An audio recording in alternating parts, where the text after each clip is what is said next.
Hi 5th graders, so this is lesson 8 in our YLARC tutoring, and we're going to be going over the 5th grade worksheet today from lesson 8, and as always, there's always 4 different topics that we're going to go over. First one being factors, then greatest common factors, then multiples, and lastly exponents. So these all have to do with just numbers and finding correlations between them, and I'm pretty sure you guys have heard of them. If not, maybe know them already, but I'm just going to go over a few today. So the first topic that we have up here is our factors.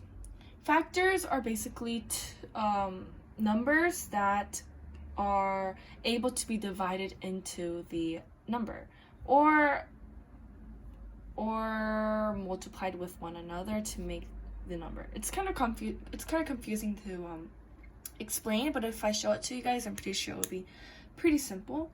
So the first one being 21. Now we all know that what number goes into 21? Obviously, we all know that 1 is able to go into 21. Now for 2, we know that 2 cannot go in because 21 is not an even number, so 2 would not be included. Now we know that 3 would be included because 3 times 7 is 21. It is able to be divided into 21. Next, 4, 8, 12, 16, 20, 24. It skips over the number 20, so we don't know that 4 does not go into 21. 5, we all know that doesn't because there are no multiples of 5. 6, 12, 18, 24. 6 does not go into 20 either because it skips over it. And now 7. We know that 3 times 7 is 21, so obviously 7 goes into 21 3 times. And then I don't think there's any other number that is able to be divided into 21 because 21 is a fairly uncommon and odd number that many numbers do not go into. So yeah, these are the following factors for the number 21. And we're going to be moving on to number 2.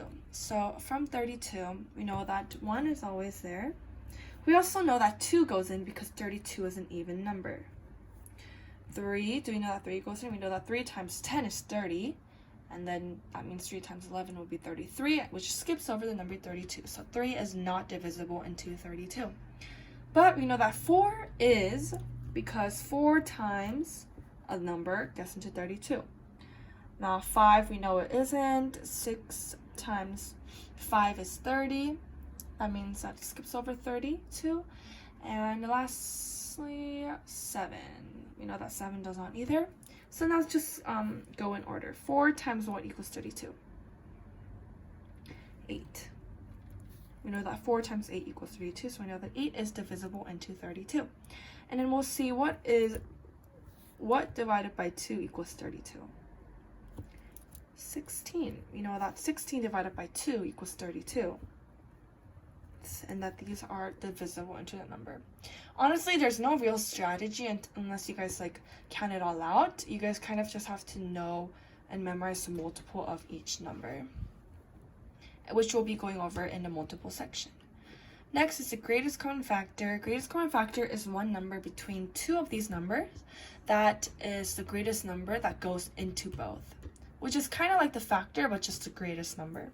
So we know that in 14 and 21 there's one number that goes into both numbers, and that number we know is 7, because 7 times 2 equals 14 and 7 times 3 equals 21.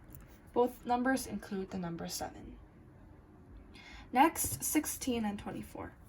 Now we know that 4 goes into 16 because 4 times 4 equals 16. And 4 times 6 equals 24. However, there is one more number that is greater than 4 that goes into both 16 and 24. And that number is 8. Because 8 times 2 equals 16. And 8 times 3 equals 24. So both of these numbers go into the number here. And 8 is obviously greater than 4. So the answer is 8. Next, 18 and 45. Now, we know that 2 cannot go into 45, so it's not 2. 4 cannot go into either. 5 could go into 45, but not to 18. And I'm pretty sure all of you guys know that 9 times 2 equals 18. Therefore, we should see if 9 is able to go into 45. And if you know your multiplication table, we know that 9 times 5 equals 45. So 9 is the greatest common factor that can go in between 18 and 45. This is also fairly difficult, but you guys have to just remember and memorize your multiples. Next, it says to list the first 6 multiples of each number.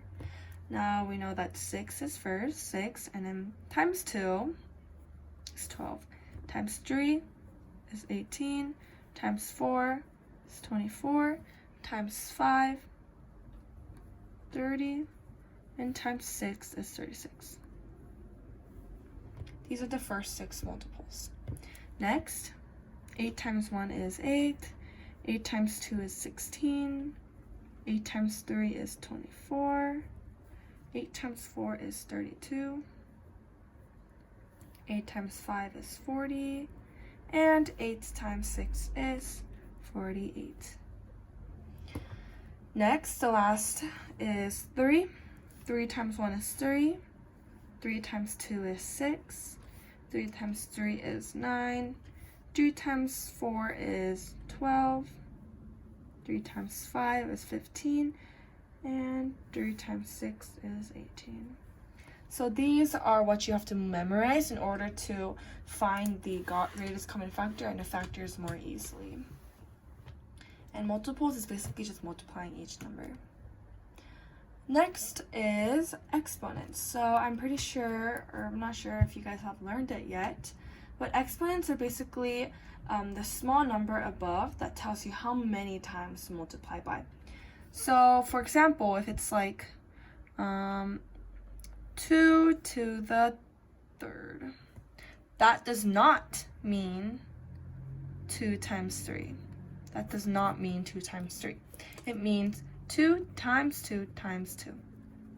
So it's multiplying it 3 times. The small number at the top just tells you how many times to multiply it. Okay? So here, if you look here, it's 3, multiplying 3 times. So it's 3. How many times do you multiply it? 3 times. And it tells you to get this answer. And we know that 3 times 3 times 3, this is 9. And then 9 times 3 is 27. So the answer is 27. Now, this is something you have to memorize. There's 2 squared, which means 2 times. Or there's 2 cubed, which means 3 times. So this is 2 to the 3 times. That means it is 2 times 2 times 2. We know that 2 times... Sorry, cut out a bit. So we know that 2 times 2 is 4.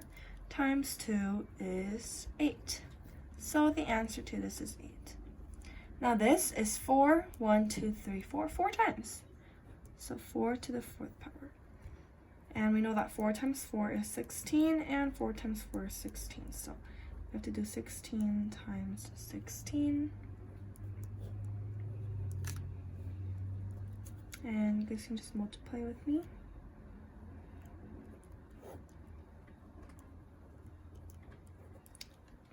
$256.